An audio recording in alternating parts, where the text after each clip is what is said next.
Now, you probably noticed I don't feel about that war the way we were told we were supposed to feel about that war, the way we were ordered and instructed by the United States government to feel about that war. You see, I tell you, my mind doesn't work that way. I got this real moron thing I do. It's called thinking. And I'm not a very good American because I like to form my own opinions. I don't just roll over when I'm told to. Sad to say, most Americans just roll over on command. Not me. I have certain rules I live by. My first rule, I don't believe anything the government tells me. Nothing. Zero. Nope.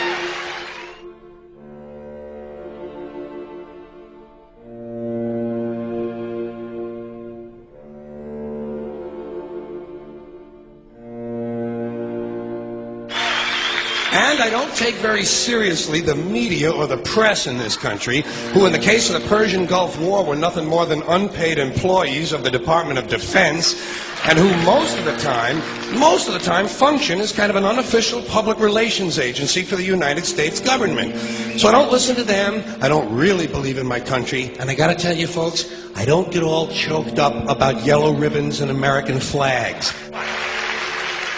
Now, to balance the scale, I'd like to talk about some things that bring us together. Things that point out our similarities instead of our differences. Because that's all you ever hear about in this country is our differences. That's all the media and the politicians are ever talking about, the things that separate us, things that make us different from one another. That's the way the ruling class operates in any society. They try to divide the rest of the people. They keep the lower and the middle classes fighting with each other so that they, the rich, can run off with all the fucking money. Fairly simple thing, happens to work. You know, anything different, that's what they're going to talk about. Race, religion, ethnic and national background, jobs, income, education, social status, sexuality, anything you can do, keep us fighting with each other so that they can keep going to the bank. You know how I describe the economic and social classes in this country? The upper class keeps all of the money, pays none of the taxes. The middle class pays all of the taxes, does all of the work. The poor are there just to scare the shit out of the middle class. Keep them showing up at those jobs.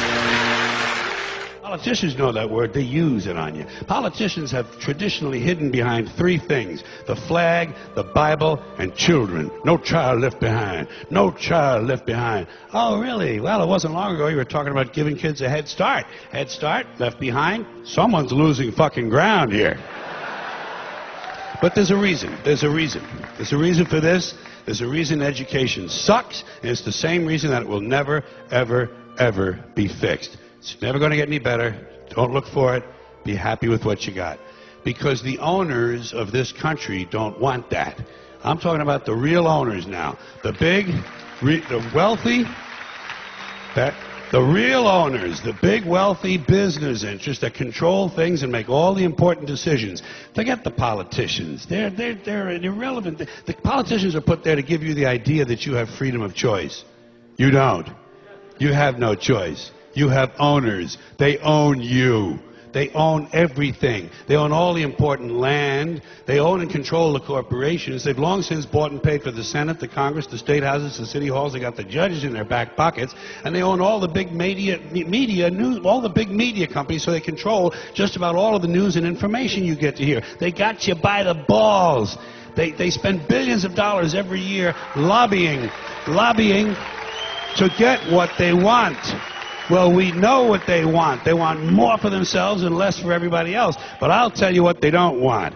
They don't want a population of citizens capable of critical thinking. They don't want well-informed, well-educated people capable of critical thinking. They're not interested in that. That doesn't help them. That's against their interest. That's right. You know something? They don't want people who are smart enough to sit around the kitchen table and figure out how badly they're getting fucked by a system that threw them overboard 30 fucking years ago. They don't want that. You know what they want? They want obedient workers. Obedient workers. People who are just smart enough to run the machines and do the paperwork, and just dumb enough to passively accept all these increasingly shittier jobs with the lower pay, the longer hours, the reduced benefits, the end of overtime, and the vanishing pension that disappears the minute you go to collect it. And now they're coming for your Social Security money. They want your fucking retirement money. They want it back. so they can give it to their criminal friends on Wall Street. And you know something? They'll get it. They'll get it all from you sooner or later, because they own this fucking place. It's a big club, and you ain't in it. You and I are not in the big club.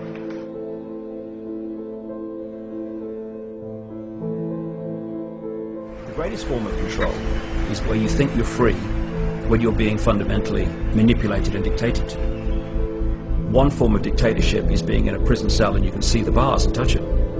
The other one is sitting in a prison cell but you can't see the bar, you think you're free. What the human race is suffering from is mass hypnosis. We are being hypnotized by people like this. Newsreaders, politicians, teachers, lecturers.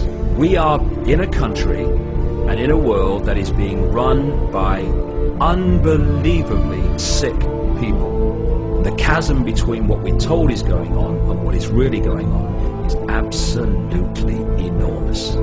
The greatest hypnotist on planet Earth is a oblong box in the corner of the room. It is constantly telling us what to believe is real.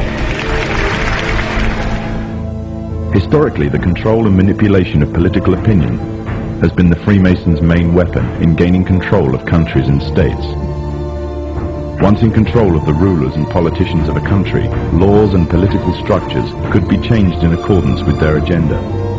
However, since restricting the body does not necessarily mean restricting the mind, the Freemason recognizes that their plan for a global government hinges completely on subduing the masses to their agenda, and thus eliminating opposition to their cause. And the greatest threat to their plan, posing more danger than any army or law, is the threat of a free-thinking mind. In order to eliminate this threat and to achieve their objective, the Masons have set about the boldest plan ever devised: the complete control of every aspect of human life, your life. And the weapons they are using against you are in your very homes, entertaining you and your children, and gradually indoctrinating you without you even realizing.